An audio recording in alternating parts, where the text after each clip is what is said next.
Vamos a empezar con la lección 3, que se encuentra en la página 39 de su libro, que se llama La intención comunicativa, una clave de interpretación de un hecho histórico.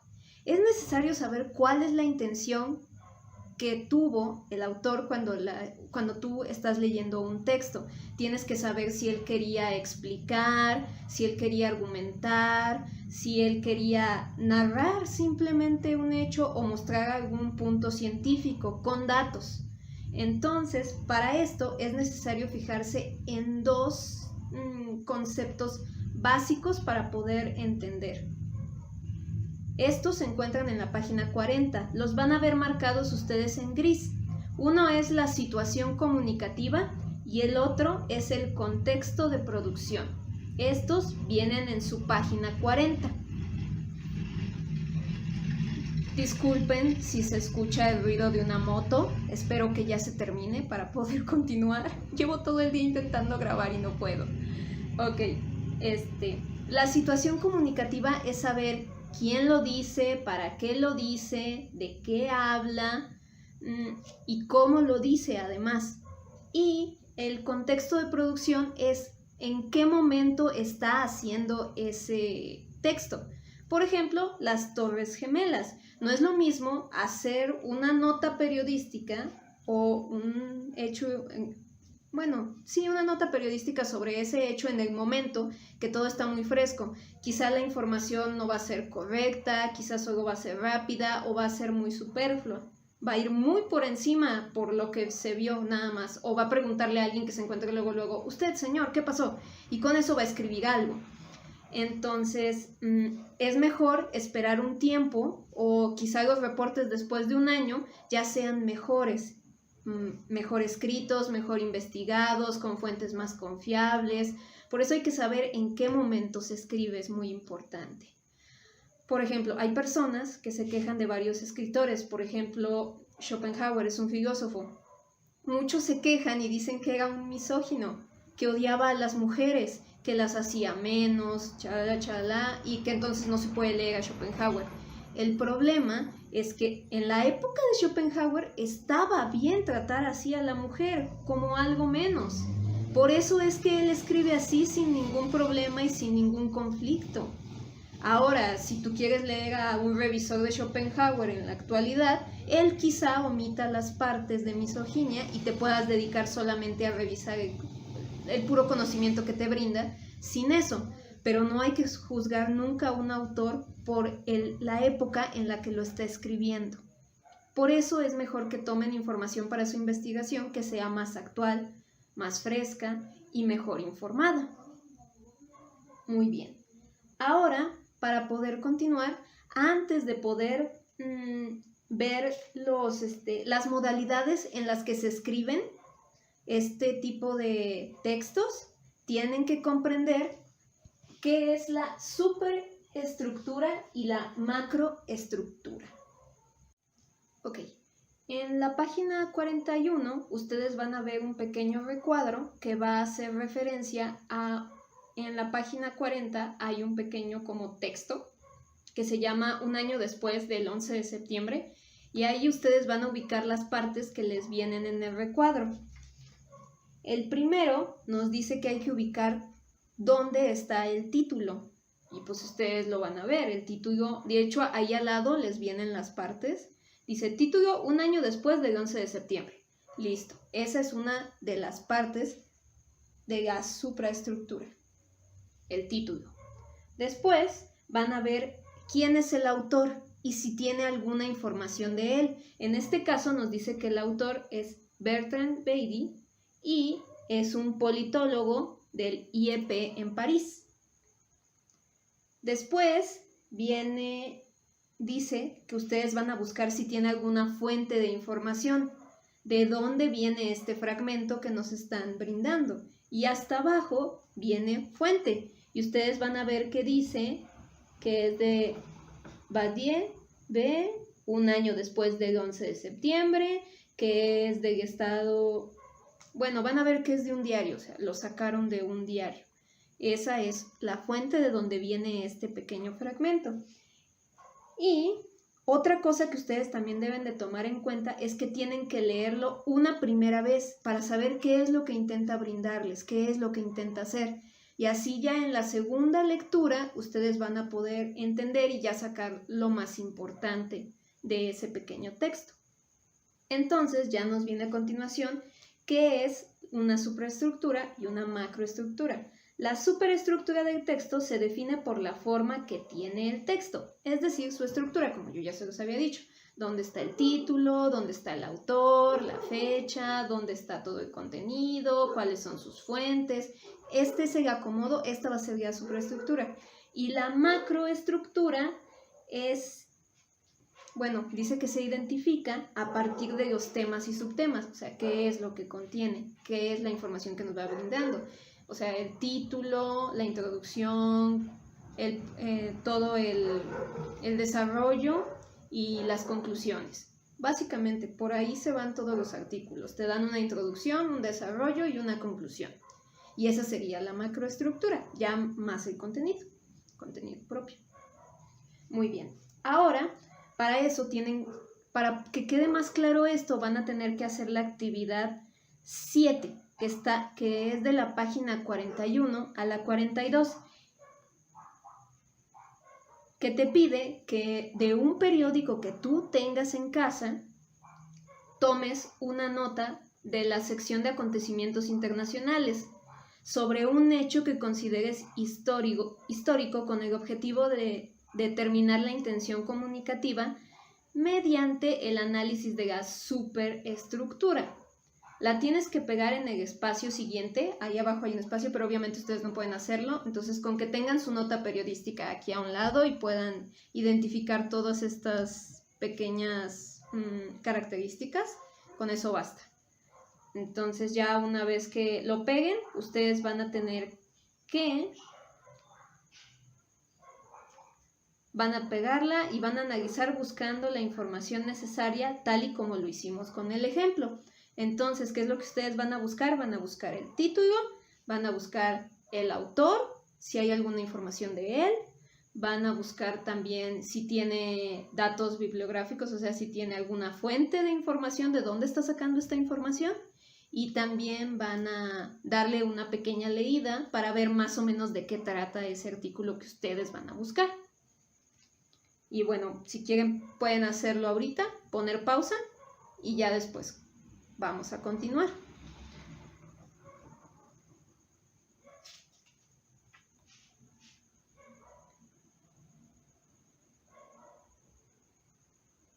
Muy bien. Ahora, dice que el proceso de comunicación y sobre todo por la intencionalidad con la que son creados los textos para la representación de un hecho histórico tienen rasgos o características específicas de 4 modos discursivos principales, que son la narración, descripción, exposición y argumentación. Aquí en el libro, por lo que yo alcancé a leer, solo van a venir 3 modalidades, que es la modalidad narrativa, la argumentativa y la explicativa, dejando la descriptiva, si no me equivoco. Es que es curioso porque aquí dice narrativa, descriptiva, exposición y argumentación. Y en las modalidades que les da el libro viene modalidad narrativa, argumentativa y explicativa. Son las únicas que vienen. Y esas son las que vamos a analizar. Ahora solo tómense un segundito, vayan haciendo la otra actividad, mientras yo aquí borro para poder poner lo que vamos a tomar en cuenta de cada modalidad, empezando con la modalidad narrativa. Muy bien, ya volvimos. Ahora, como pueden ver en el pizarrón, la primera modalidad que vamos a tratar es la narrativa, que se encuentra en la página 43 de su libro. Ahí comienza, incluso está subrayada, dice la modalidad narrativa. Nos va a decir que es muy común identificarla y que es muy fácil encontrar este tipo de textos. ¿Qué es lo que hacen? Cuentan una historia, de una forma periodística, pero cuentan una historia. Te van diciendo al principio, luego, al final. Es casi como contar una historia, pero más real. En este caso, abajo viene un texto, que de hecho es muy importante que ustedes lo lean antes de poder continuar con lo demás. Es una lectura que abarca de la página 43 a la 45, que se llama Testimonio. Recuerdos del 11 de septiembre del 2001. Ahí ustedes van a poder identificar cuál es la introducción, el desarrollo y la conclusión. Y se van a dar cuenta que es como si estuvieran narrando una historia, porque eso es. Está narrando su experiencia en las torres del 11 de septiembre. Ok, necesito que pongan pausa y que lo lean para poder continuar. No es tan extenso. Muy bien.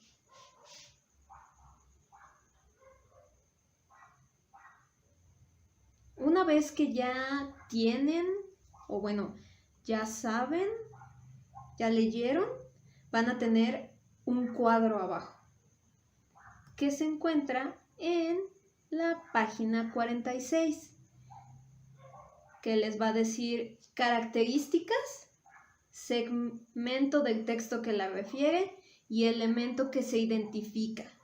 Estas son las partes que contiene un texto de modalidad narrativa.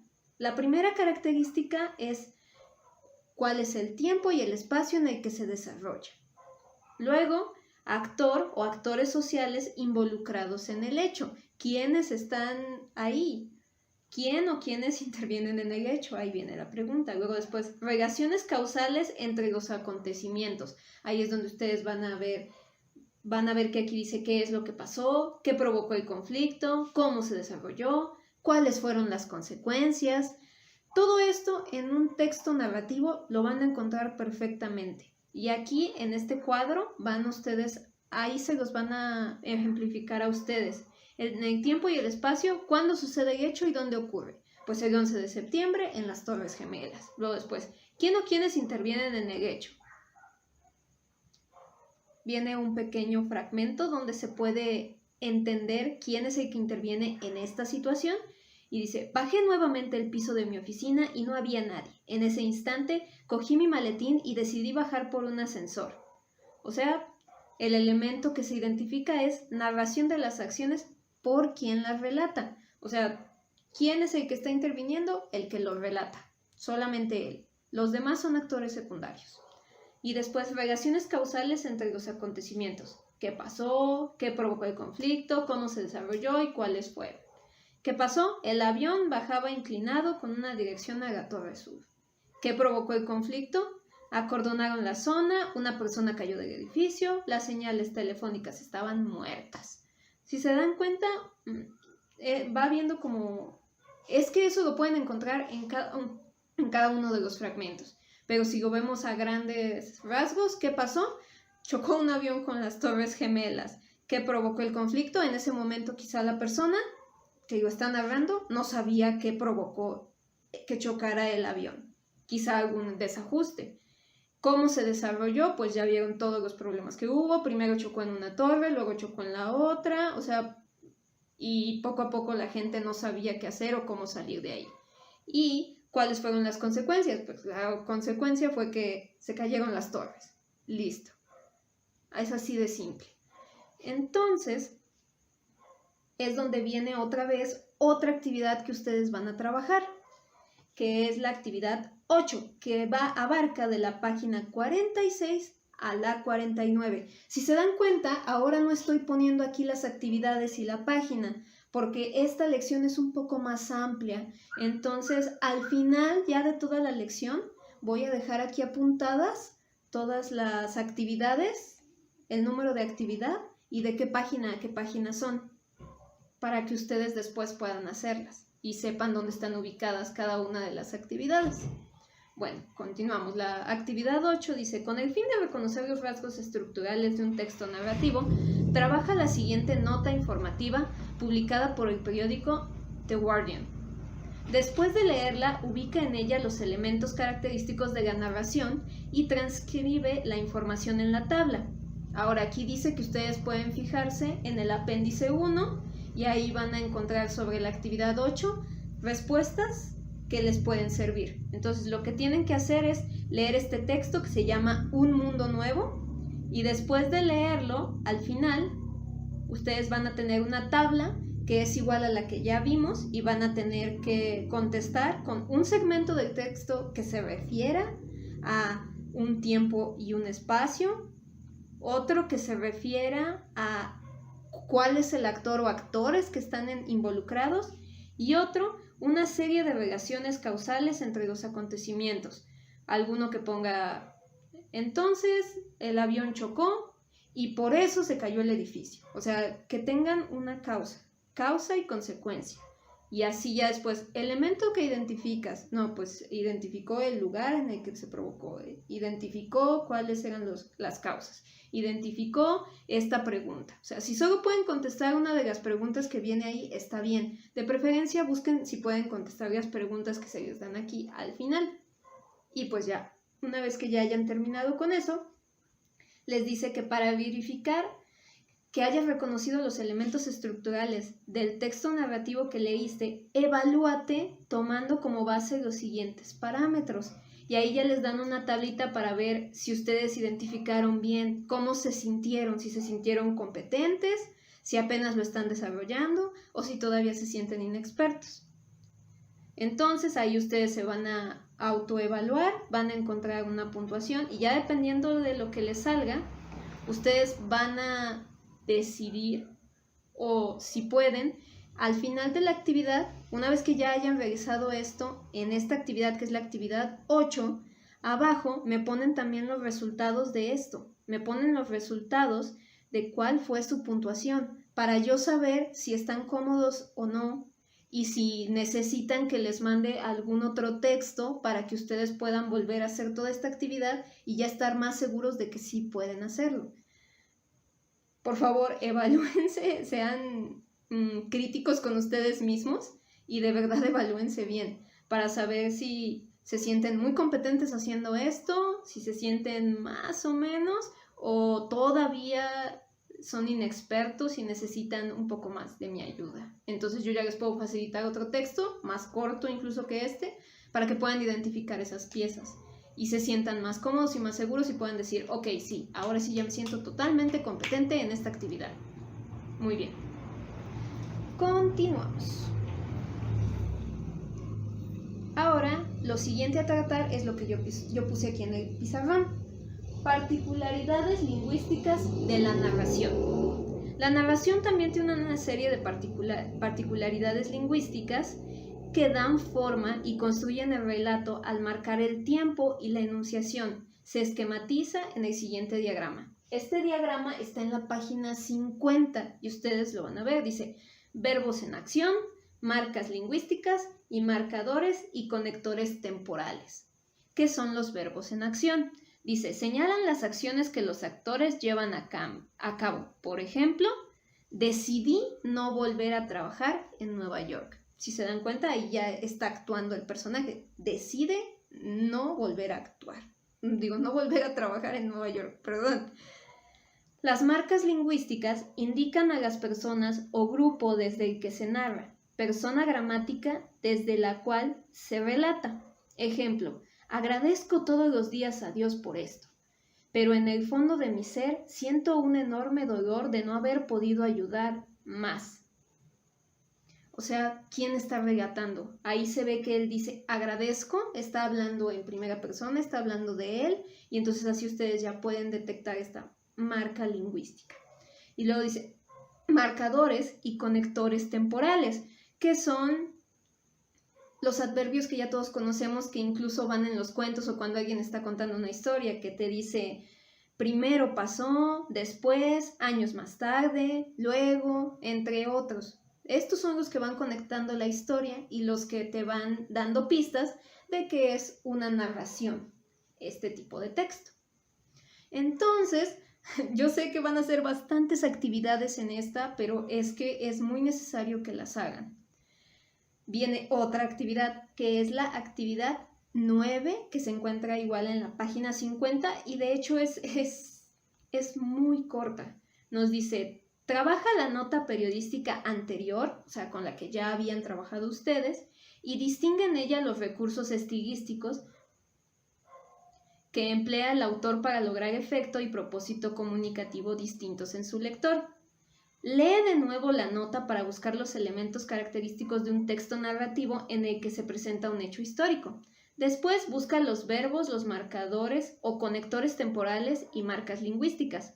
Anota los elementos en la siguiente tabla y al terminar confronta tus respuestas con el ejemplo del apéndice 1. Como yo ya les había dicho, hasta el final del libro viene el apéndice 1 y ahí pueden confrontar sus respuestas. Lo que ustedes van a buscar en el anterior texto, va a ser verbos de acción. O sea, ¿qué es lo que decide hacer? ¿Qué es lo que está haciendo? Si él dice, yo tomé el ascensor y bajé, este tipo de verbos de acción. Luego después, los marcadores o conectores temporales. Van a buscar frases en las que diga, después yo hice esto y entonces, o también años más tarde, luego. Este tipo de conectores los van a buscar y los van a poner aquí. Obviamente con una pequeña frase de ahí arriba, no nada más me vayan a poner, encontré 3 luegos, encontré 2 después, no, tienen que ponerme pequeñas oraciones que sean parte del texto. Y después, marcas lingüísticas, indica a la persona desde la que se narra. Necesito que me den alguna frase donde él diga, o sea, incluso pueden ser de los verbos, en donde se encuentran los verbos de acción, donde él diga, yo decidí tomar el ascensor y bajar para poder librarme o bajar para poder irme a mi casa. Yo hice esto, yo hice aquello, donde se vea quién es el que está hablando, quién es el narrador, quién lo está diciendo. Y lo van a apuntar aquí. Muy bien. Ahora pasamos a lo siguiente.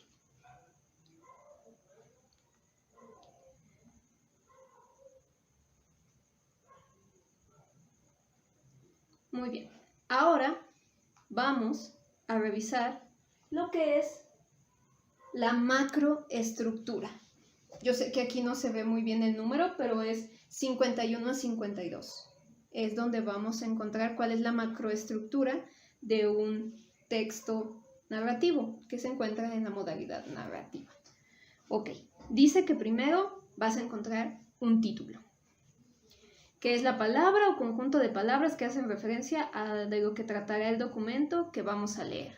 O sea, por ejemplo, si vas a leer uno del 9-11, pues a lo mejor el título es Las Torres Gemelas, después, ¿qué pasó con las Torres Gemelas el 9-11? Ya, ese es el título. Después vas a tener una pequeña introducción.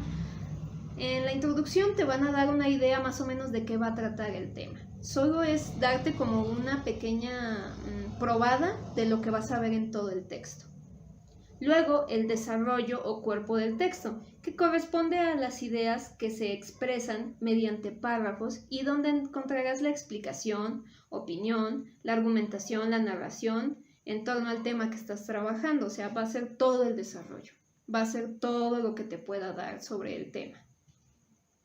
Donde vas a encontrar los conectores que van a ser al principio, luego, después, años más tarde. Y la conclusión, que por lo general la conclusión o cierre de un documento en sus primeras líneas realiza un pequeño resumen de lo abordado a lo largo del texto. Es el espacio en donde el autor incluye sus observaciones o comentarios finales o se retoma la idea principal de la introducción.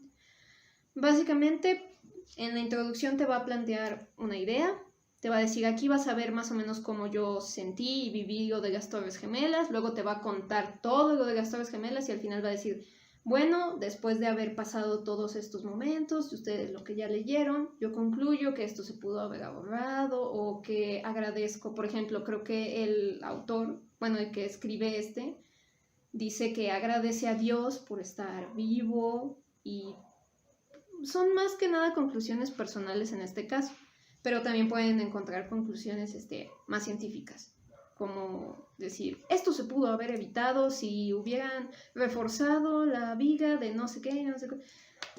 Son más científicas estas cuestiones. Muy bien, ahora que ya saben cuál es la macroestructura,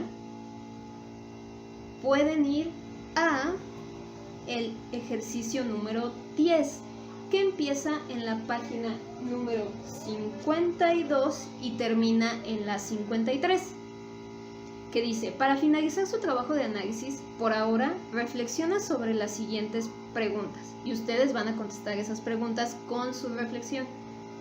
¿Por qué hasta hoy sigue siendo importante conocer qué sucedió el 11 de septiembre? ¿Qué piensas del atentado? ¿Y por qué es importante narrar lo que sucedió el día del ataque? Muy bien, con esto se termina la modalidad narrativa. Con eso ya terminarían. Ahora voy a hacer otro corte para escribir lo de la modalidad argumentativa. Muy bien. Ahora que espero que ya hayan descansado un poquito, sigue la modalidad argumentativa. Esta se encuentra en la página 53, que al igual que la modalidad narrativa viene subrayada y dice, tal y como lo hemos recalcado desde que iniciamos el trabajo con los textos que estudian el hecho histórico a fin de interpretar y construir su postura, un lector debe ir más allá de la mera información y adentrarse en la búsqueda de aquello que el autor piensa y opina sobre el suceso. Generalmente en un texto de modalidad argumentativa, el autor lo que va a hacer es tomar una posición, si está en contra o a favor, si le parece bien o le parece mal, si le parece correcto o incorrecto. Y en cuanto a esa postura, él la va a defender a más no poder. Incluso aquí nos dice lo que es argumentar, viene igual en la página 53 y viene en gris, dice, significa tomar una posición o defenderla o refutarla por medio de razonamientos para lograr que otro individuo, en este caso el lector, reflexione acerca de sus propias consideraciones. Por lo anterior, es que el lenguaje adquiere un papel fundamental en este tipo textual, pues a través de su buen uso se podrá conseguir el objetivo mencionado, que es convencer al lector de que su punto de vista es el correcto o de que el punto de vista de otra persona es incorrecto, por medio de argumentos. Muy bien, tiene una organización textual, que igual viene en la página 53 y viene en forma de un cuadrito. Generalmente este tipo de textos vienen así. Primero te vienen qué es la tesis, luego el cuerpo argumentativo, donde van a poner todos los argumentos para defender o probar que está mal una postura, y las conclusiones. La tesis es la idea que se va a defender o refutar. El cuerpo de argumentación, como ya se os había comentado, es la exposición de los argumentos, y las conclusiones es el lugar donde se hace una reflexión final y se remata el texto, o sea, donde se concluye. Muchas veces es muy raro, pero, por ejemplo, había un filósofo que se llamaba Kant, que él estaba escribiendo un texto pensando en una idea, y una vez que ya lo terminó, se dio cuenta que todo lo que argumentó era para ir en contra de su tesis principal. Entonces, puede pasar que alguien esté defendiendo una postura y conforme vaya haciendo sus argumentos, al final se dé cuenta que esa postura estaba equivocada o que era correcta. Claro que también pueden llegar otras personas y decirles, no, pues yo tengo esta antítesis, que es lo contrario a tu tesis, y no me parece, y también va a poner todos sus argumentos. Eso es lo que suelen hacer en este tipo de textos. Si es un texto argumentativo, seguramente alguien más va a salir, ya sea agregarle más argumentos para que esa idea quede aún más fundamentada, o que llegue una persona y diga, no, yo tengo estos argumentos para comprobar que esa idea está mal. Es fácil encontrarlos, de hecho, no es muy difícil. Luego empiezan a decir, bueno, eso ya lo vamos a ver a continuación en los tipos de argumentos. Ahí es donde ustedes van a ver cómo se puede argumentar para hablar sobre algún tema o apoyar algún tema. Muy bien, una vez que ya tenemos eso, viene un pequeño ejemplo de un texto argumentativo. Es importante que ustedes lo lean porque a los lados viene cuáles son el acomodo que yo ya les había dicho. El texto se llama La política del odio, que de hecho abarca de la página 54 a la 55 y ahí dice tesis o idea a defender y va a ser lo primero. Después, cuerpo o argumentativo. Es donde se encuentran las razones que da el autor para defender la tesis. Si se dan cuenta, viene una primera razón, segunda razón, tercera razón, cuarta razón, quinta razón y hasta el final ya tenemos una conclusión, que es donde el autor va a retomar su tesis y va a buscar hacer reflexionar al lector, ya sea para que lo apoye o para que él busque algún argumento en contra de lo que él está proponiendo. Muy bien. Bueno, una vez que ya leyeron esto, dice que además de tomar en cuenta lo anterior, observaste cómo el autor mantiene la lógica sobre lo que dice, puedes percibir cómo define sus ideas sobre el significado de los atentados con base en argumentos razonables. La argumentación siempre tiene que tomar en cuenta estos elementos si lo que pretende es establecer un punto de vista sólido. O sea, el autor tiene que ser racional y además tiene que tener una buena idea de lo que está hablando. Permítanme que mi celular se va a descargar, entonces tengo que conectarlo a la lab. Listo, ya lo está cargando. Es que si no ya no iba a poder seguir grabando. Muy bien. Bueno, ahora que ya tenemos esta lectura, se van a ir a la actividad 11, que va de la página 55 a la 58.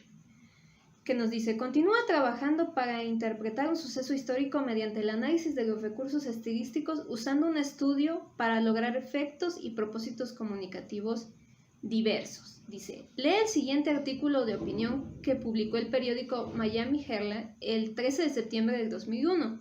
Identifica sus elementos estructurales y transcribe los resultados de tu análisis en el siguiente cuadro. Apóyate con el ejemplo y lo hecho en los ejercicios previos. Si tienes dudas, contrasta tus respuestas con las propuestas para esta actividad en el apéndice 1 del libro. Otra vez van a encontrar la respuesta en el apéndice 1.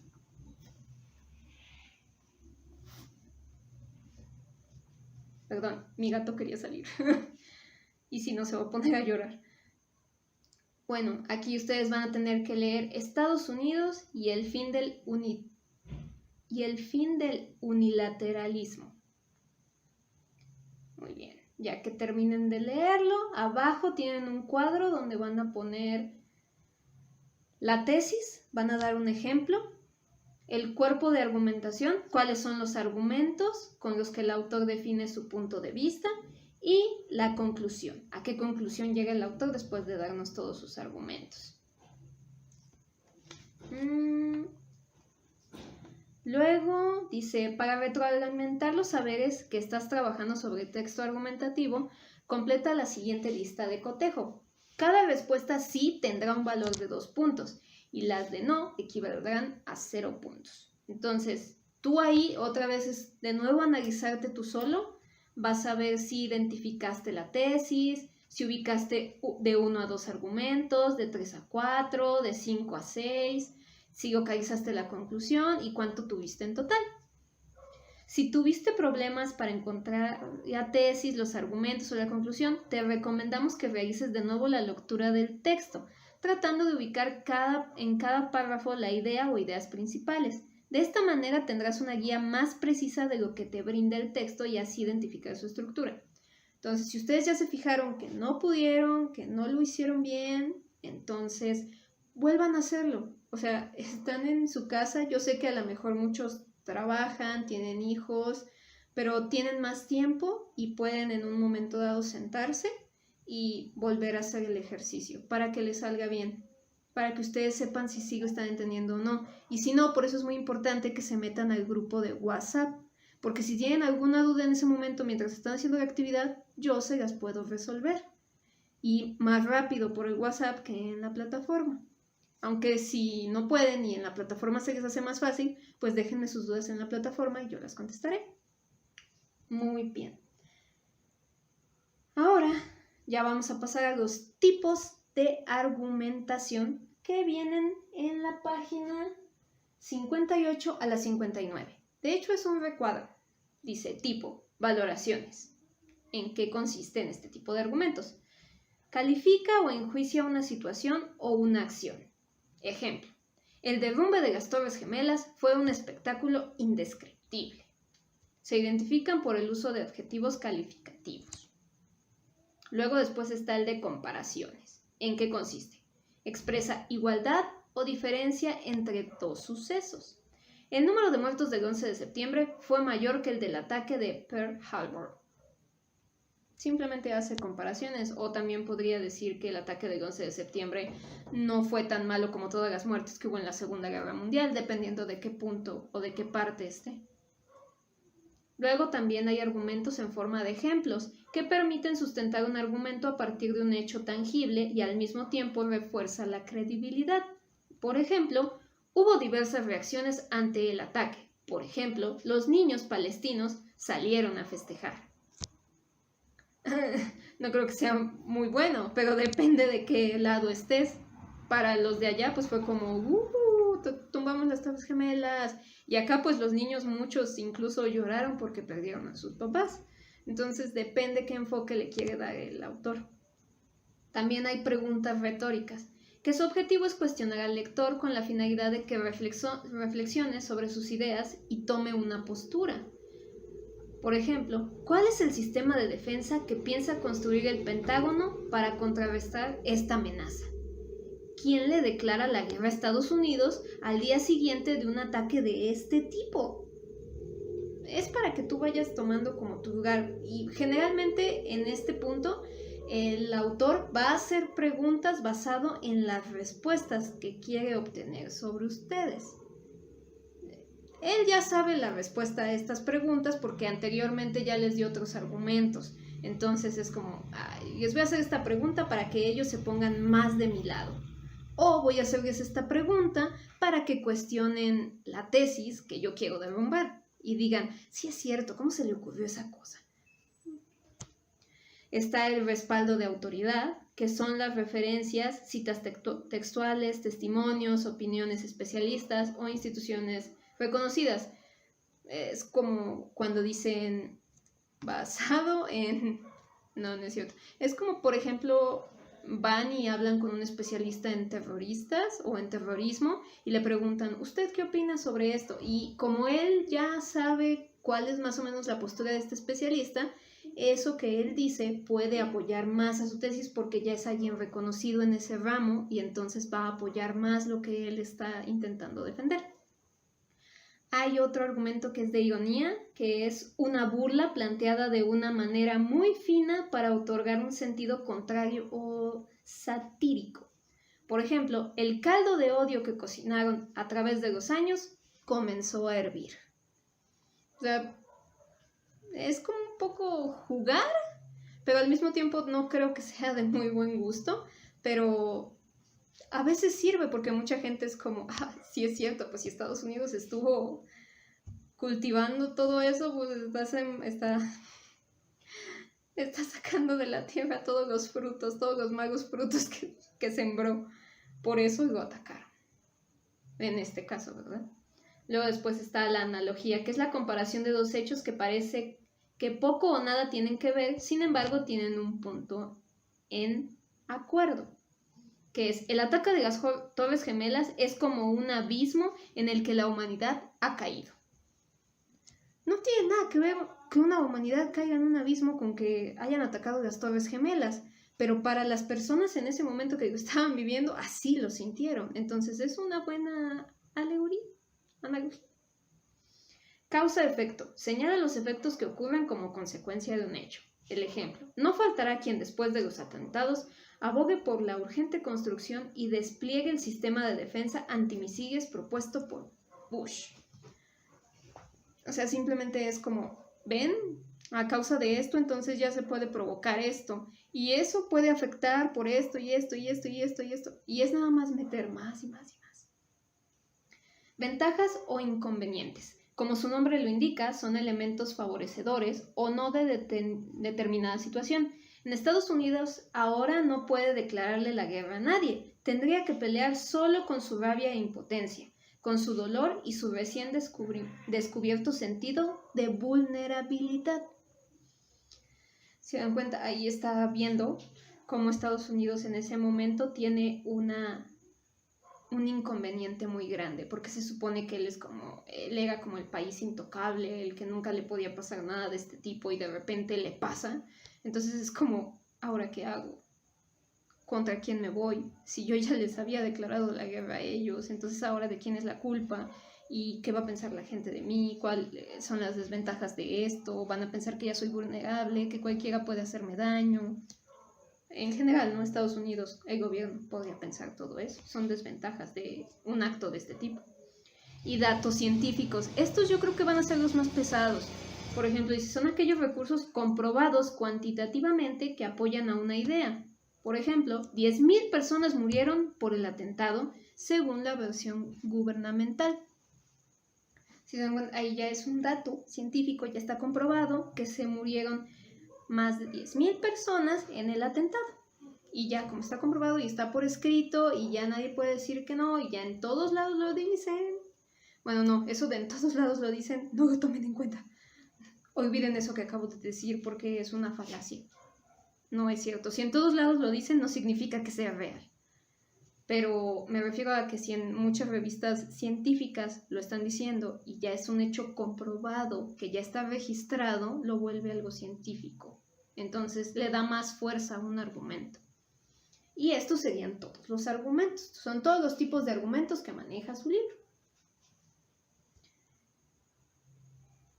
Y ya se van a la actividad número 12, que va de la página 59 a la 60.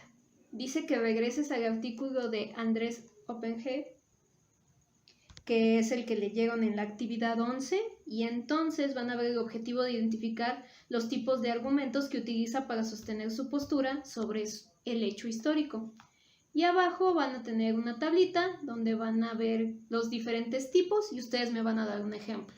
Vienen todos y busquen un ejemplo. Intenten encontrar un ejemplo de cada uno de esos argumentos, tipos de argumentos.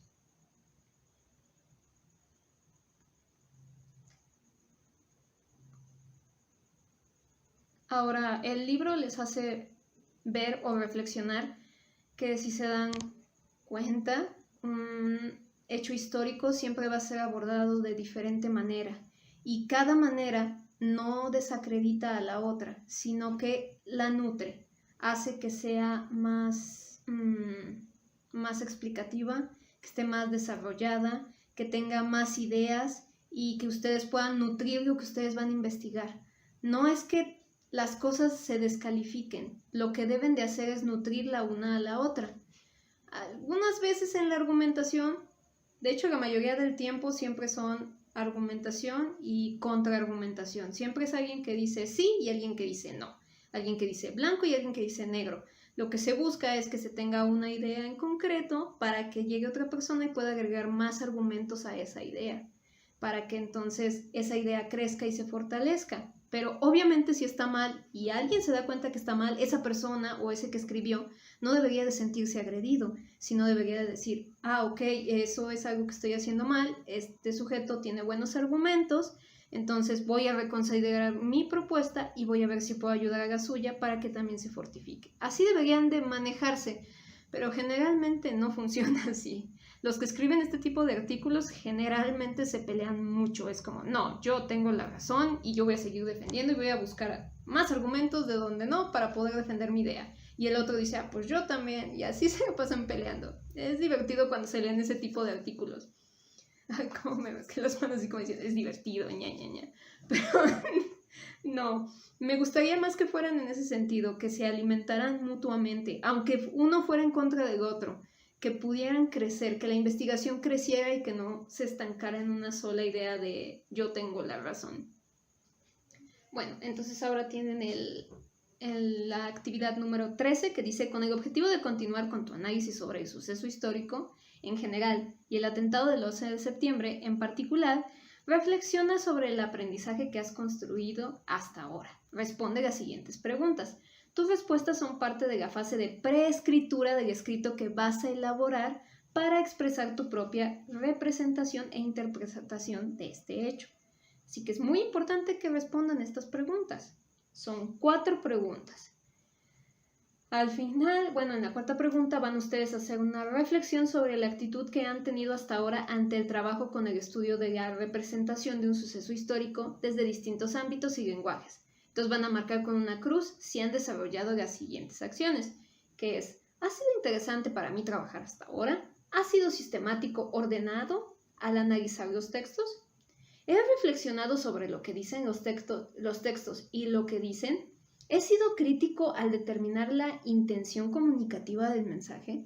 Es muy importante que ustedes desarrollen esto, porque si desarrollan esto, ahora sí, cuando lean cualquier cosa, incluso una noticia en Facebook o en alguna red social, ustedes ya van a ser más críticos con la información y van a decidir, bueno, van a poder saber si es real, si es fiable, si de verdad les ayuda, si de verdad sirve para su vida, para el país en general. Por ejemplo, todas esas cosas sobre el virus. Es que no podemos, como lo voy a subir a YouTube, si YouTube detecta que estoy diciendo el nombre de virus, puede quitarme el video, entonces por eso nada más le llamo virus. Si ven una noticia sobre que el virus es falso o que el virus se puede curar con el remedio de chanchita y cosas así, sean analíticos, sean críticos, revisen si realmente eso les va a servir en su vida y si es fiable, si es confiable, si tiene algún dato científico, en qué se basa. Eso les va a ayudar mucho en su vida, muchísimo. Y bueno, ahora ya aquí terminamos con la modalidad argumentativa y podemos pasar a la última, que es mucho más corta, que es la modalidad explicativa. Vale, espero que ya hayan puesto pausa otra vez y puedan seguir ahora con la última modalidad que se ve en el libro, y de hecho esta ya es más corta y más fácil de explicar. Dice, bueno, esta es la modalidad explicativa que van a encontrar en la página 61. Igual que las otras, viene subrayadito y entonces ya les viene la explicación. Ahora nos dice que el objetivo primordial de la modalidad explicativa es hacer que un conocimiento sea entendido. Entonces, para eso, quien lo escribe va a utilizar ejemplos, gráficos, cuadros, va a hacer descripciones, analogías. Intenta rebajar todo lo que podría ser el lenguaje científico y profesional, lo intenta hacer más simple y por medio de ejemplos para que la persona pueda entender qué sucedió, qué pasó, por qué pasó, sin que se les complique tanto y sin que tengan que tener un bagaje, un lenguaje tan complicado como lo tienen los especialistas. Y bueno, para empezar, vamos a ver las características que tienen la modalidad explicativa, que vienen de la página 61 a la 62. Bueno, van a ser las siguientes, de hecho vienen marcadas con puntitos. Nos dice que se escribe en tercera persona o en modo impersonal para garantizar la imparcialidad en el tratamiento de la información e intentar decir los datos tal cual son. Por ejemplo, se necesita, es importante aclarar, señalaremos lo siguiente, tenemos claro, entre otros. Incluso ahí abajo en la página 62 viene una tabla para que entiendan lo que es la primera persona, que es hablar de yo, la segunda persona, que es hablar de tú, y tercera persona, que es hablar de él o ellos. La primera persona es, por ejemplo, cuando tú lo estás narrando. La segunda persona, que es tú, esa es más como para ordenar, o cuando ya estás haciendo tu conclusión, le dices a la persona, tú debes de pensar cómo vas a solucionar las cosas, qué vas a hacer al respecto con esta situación, y es más para ordenar, entonces no les va a quedar muy claro a las personas. Si quieres explicarles, les dices, tú tienes que entender que tú vas a hacer, es complicado, se siente como una orden e incluso pueden dejar de recibir bien la información las personas cuando les estás ordenando. Y cuando lo haces en tercera persona, que es como generalmente se escriben todos estos tipos de artículos, las personas se sienten identificadas y se sienten parte de lo que se está estudiando y se está analizando, que es como los atentados marcaron la historia de Estados Unidos. O también puede decir, nosotros vamos a revisar la siguiente información para poder analizar los textos. Lo que hacemos en el siguiente texto, siempre se va a hablar de esa forma en este tipo de textos explicativos, de la modalidad explicativa. Bueno, el siguiente punto es que en la escritura de textos explicativos se usan verbos de modo indicativo, es decir, aquellos que denotan seguridad y se usan para afirmar algo. Este tipo de verbos son los que usamos cotidianamente, como fue, salvó, vivo, entre otros. Uno, cuando está escribiendo este tipo de textos que son explicativos, no puede decir creo, pienso, podría ser, porque entonces la gente va a dudar y ya no va a saber. En lugar de ser un texto explicativo, se va a volver más bien una modalidad de ¿cómo decirlo? De opinión. Y cuando es opinión, entonces pues el escritor tiene su opinión y el que lo está leyendo puede tener otra y otra y otra. Y lo que tú quieres es que sean cosas seguras, datos, ejemplos, para que la persona pueda entender qué es lo que realmente pasó. No puedes decir, pues creo que un avión chocó a aproximadamente tantos kilómetros y pues creo que la gente que estaba ahí adentro, pienso yo, o sea, ¿se dan cuenta cómo cambia mucho el decir de esta forma las cosas?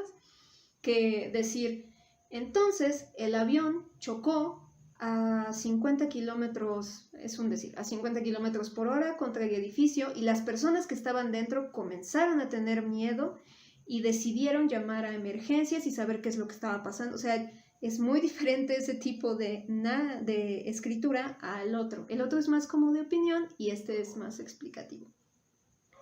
Luego dice, quien escribe textos explicativos utiliza un vocabulario concreto y exacto. Así es muy común usar términos técnicos o científicos propios del tema que se abordan, por ejemplo, grados centígrados, refuerzos de concreto, toneladas, entre otras cosas. Es que más abajo viene otro texto donde se van a tratar estas cosas, por eso lo menciono. Entonces, si ustedes ya están utilizando estos pequeños como, ¿cómo se dice? Términos técnicos y científicos, eso quiere decir que está más especializado, pero sigue siendo entendible y explicativo para que otras personas puedan entender qué es lo que pasó. O sea, no se va tan arriba como los otros, sino este intenta bajarse un poco, pero sigue utilizando términos adecuados para poder describir la situación. Luego también dice que es evidente el uso de contrastes, oposiciones, relaciones causa-efecto, etc. Dichos elementos le dan una secuencia lógica al texto y coadyuvan a la explicación. Y pues eso serían todas las características principales que tiene un texto de la modalidad explicativa. Ahora, esto de que es evidente el uso de contrastes, oposiciones y relaciones causa-efecto, tienen que estar demostrando qué es lo que pasa si tú haces esto. O sea, si tú calientas el agua a 100 grados centígrados, entonces va a hervir. Si tú calientas el fuego si tú calientas el oro a tal temperatura, entonces se va a derretir. Tienes que estar mostrando qué es lo que va a pasar para que mientras tú vas explicando, la gente vaya entendiendo por qué van ocurriendo esas cosas mientras les estás intentando explicar lo que pasó. Por ejemplo, las Torres Gemelas se cayeron porque chocó un avión. Todos sabemos que cuando choca algo con algo que no está estable, entonces esto tiende a caerse, a derrumbarse, empieza a perder estabilidad y por eso se cae.